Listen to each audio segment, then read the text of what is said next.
নিয়েছে। আজকে কর্পোরেশনের অফিসাররা এসে যখন পরিষ্কার করতে বলেছে, তালা ভেঙে এই পার্টি অফিস, দেখুন দেখুন নেতৃত্বের পার্টি অফিস, তারা এখানে এইসব হোর্ডিং ব্যানার এবং এই বাক্স দুটি রেখেছিল।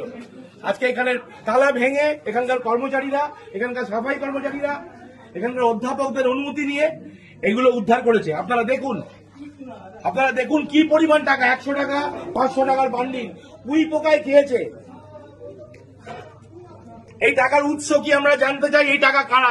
দিনের পর দিন এই কলেজে যারা দুর্নীতি করেছে, এই কলেজে যারা দিনের পর দিন ধরে দুর্নীতি করেছে, এই কলেজে দিনের পর দিন যারা টিচিং স্টাফদের ঠকিয়েছে, প্রফেসরদের সঙ্গে গুন্ডামি করেছে, তাদের প্রত্যেকের টাকা এটা। এবং এই টাকা কোথা থেকে এসছে তারও উত্তর দিতে হবে। আমরা আজ পুলিশ ডেকেছি, মিডিয়াকে আমরা খবর দিয়েছি, তারা আসছে, এগুলো তারা সিজন করবে, এগুলো তারা নেবে এবং তাদের প্রত্যেকের জন্য সাজা হবে। এবং আমরা যত অপর পর্যন্ত যেতে হয়, আমরা যে একটা শিক্ষা প্রতিষ্ঠানে, এটা কি কোনো মন্ত্রীর ঘাটের তলা? আপনারা ভাবুন, লজ্জার বিষয়। একটা শিক্ষা প্রতিষ্ঠানে এইভাবে টাকা পাওয়া যাচ্ছে উইতে খাওয়া। সুরেন্দ্রনাথ কলেজের পেছনে